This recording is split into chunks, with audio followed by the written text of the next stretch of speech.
Padmakar sir చూడండి ఒకసారి.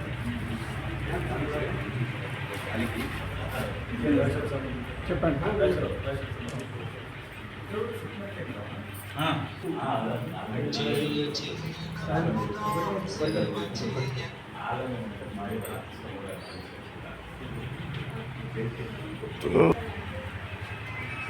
जय श्री राम, जय श्री राम। राम लक्ष्मण जानकी जय बोलो हनुमान की।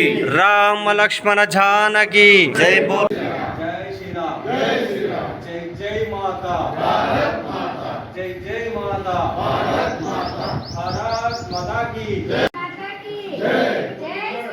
जय श्री राम, जय श्री राम, जय श्री राम।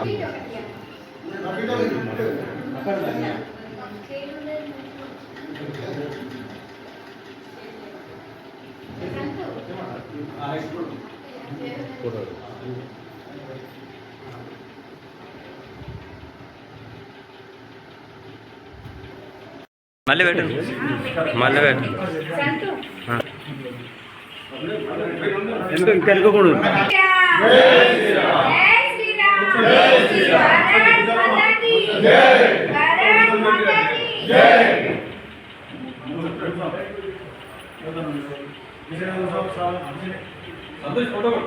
కొట్టు.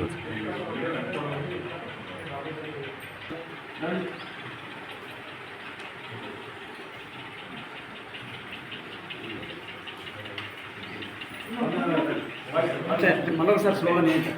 जय श्री राम, जय श्री राम, जय श्री राम, जय श्री राम, जय श्री राम, जय श्री राम, जय श्री राम, जय श्री राम, जय श्री राम, जय श्री राम, जय जय श्री राम, जय जय श्री राम, जय जय श्री राम, जय जय श्री राम।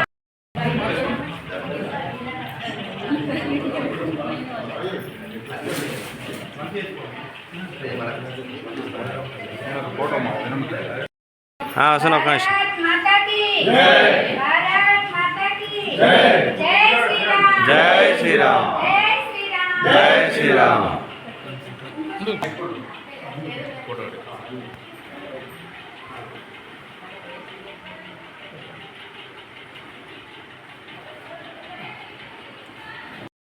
జగిత్యాల జిల్లాలో ఈరోజు మరి ఏ విశ్వ హిందూ పరిషత్తు తరఫున మొట్టమొదటి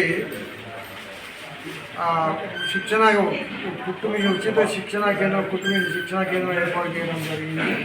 ఇది మొదటి సేవా కార్యక్రమము. పట్టణంలో ఉన్నటువంటి మహిళలు ఈ కార్యక్రమాన్ని వినియోగించుకొని మహిళా సాధికారతను సాధించుకోవడానికి కోరుకుంటున్నాము. అట్లాగే జిల్లాలో కూడా ఒక మూడు నాలుగు కుటుంబ శిక్షణ కేంద్రాలు కూడా ఏర్పాటు చేయడానికి కూడా మేము మరి విహెచ్పి జిల్లా తరఫున ప్రయత్నం చేస్తున్నాము. కాబట్టి దీంతో మహిళలకు సాధికారత లభిస్తుంది. అట్లాగే ఏకల్ విద్యాలయాలు కూడా మన జగిత్యాల జిల్లాలో నడుస్తున్నాయి. ఎక్కడైతే పాఠశాలలో అక్కడ కూడా ఇవి నడుస్తున్నాయి. అట్లాగే ఏసీ మెకానికల్ మీద కూడా ఈ సేవా కార్యక్రమాలకు కూడా మరి అధిక ప్రాధాన్యత విహెచ్పి తరఫున ఇస్తామని తెలియజేస్తున్నాం.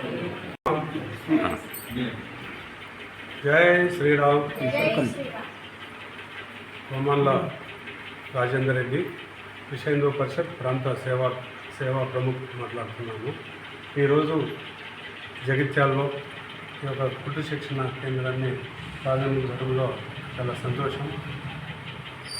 ఈ యొక్క కుట్టు శిక్షణ అనేది మహిళలకు నేర్పించడం అనేది చాలా ఆవశ్యకంగా, ఎందుకంటే మధ్యతరగతి వాళ్ళకు అంటే కొంత ఆర్థిక స్వేచ్ఛ కూడా కల్పించడానికి కొరకు ఈ యొక్క కుట్టు శిక్షణ కేంద్రాన్ని ఏర్పాటు చేయడం జరుగుతున్నది.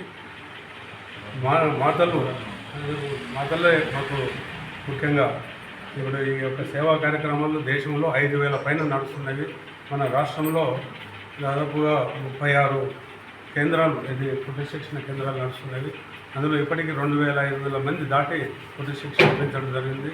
ఎందరో మాతలు వాళ్ళు కొందరు టైలరింగ్ ఏర్పాటు చేయడం జరిగింది, అంటే టైలరింగ్ ఏర్పాటు చేయడం జరిగింది. కొందరు ఇళ్లలో, కొందరు ఆ ప్రకారంగా దాదాపు 1000 మంది ఆర్థికంగా స్వేచ్ఛ కలుగుతున్నది. సో ఈ ప్రకారంగా ఈ యొక్క శిక్షణ అనేది ప్రతి ఒక్కరికి ఇదే కాకుండా మహిళలకు బ్యూటిషియన్, మెహందీ కూడా ఏర్పాటు చేయడం జరుగుతుంది ప్రతి జిల్లాలో. సో ఆ ప్రకారంగా ఇప్పుడు కరీంనగర్, హైదరాబాద్లో ఒక 5 హాస్టల్స్ ఉన్నాయి. 164 మంది పిల్లలు చదువుతున్నారు. వాళ్ళకు తల్లిదండ్రులు లేని పిల్లలు, వాళ్ళందరికీ కూడా వాళ్ళ ఎంప్లాయ్మెంట్లో వచ్చేంత వరకు కూడా ఈ యొక్క సేవ నడుస్తుంది. ఈ ప్రకారంగా సేవా కార్యక్రమాలు ఎన్నో జరుగుతున్నవి. ఇదే కాకుండా ఏసీ మెకానిజం నేర్పడం జరుగుతుంది. ఒక హైదరాబాద్లో ఇంకొక ఇన్స్టిట్యూషన్ ఏర్పాటు చేస్తాం. అందులో ఏసీ మెకానిజం, తర్వాత వడ్రంగి, తర్వాత అన్ని రకాలుగా ఈవెన్ డ్రైవింగ్ స్కూల్స్ కూడా ఒక 4-5 ఏర్పాటు చేయాలని చెప్పి ఏర్పాటు చేయడానికి ప్రయత్నం చేస్తున్నాం. ఇప్పటికే హైదరాబాద్లో ఒక డ్రైవింగ్ శిక్షణ కూడా ఇవ్వడం జరుగుతున్నది. ఈ ప్రకారంగా సేవా కార్యక్రమాలన్నీ చేయడం జరుగుతుంది. దీంతో పాటు ఏంటంటే మాతో పాటు ఈ యొక్క మహిళా మనులు అందరూ కూడా మాటలు మా యొక్క భావజాలానికి, విషయంలో పరిషత్ భావజాలానికి దగ్గరలో రావడానికి కొరకు, ఎందుకంటే ఇప్పుడు మనకున్న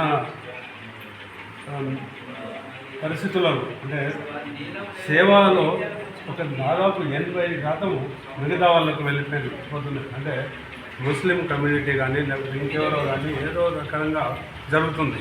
అలా కాకుండా మనం ఈ యొక్క సేవా కార్యక్రమాలు నిర్వహించడం ద్వారా కొందరు మాటలు కొద్దిగా ఆర్థిక స్వేచ్ఛ ఇవ్వడానికి కూడా అవకాశం ఉంటుందనే ఉద్దేశంతో ఈ యొక్క శిక్షణ ఏర్పాటు చేయడం జరుగుతుంది. ఈ ప్రకారంగా మీరందరూ కూడా ఈరోజు ఈ యొక్క శిక్షణ ఏర్పాటు చేయడానికి మన పద్మాకర్ గారు, తర్వాత అరుణ్ గారు, తర్వాత అందరూ కూడా చాలా ఏర్పాటు చేయడం జరిగింది. వాళ్ళందరూ కూడా ధన్యవాదాలు. వాళ్ళందరికీ కూడా అక్కయ్యలకు, చెల్లెళ్ళకి అందరికీ నమస్కారాలు తెలియజేస్తూ ఈ యొక్క శిక్షణ అనేది మంచిగా ఒక 3 నెలలు నేర్చుకొని మీరు ఒక దీంట్లో ఒక ప్రావీణ్యతను సంపాదించాలని చెప్పి మిమ్మల్ని అందరికీ కోరుతూ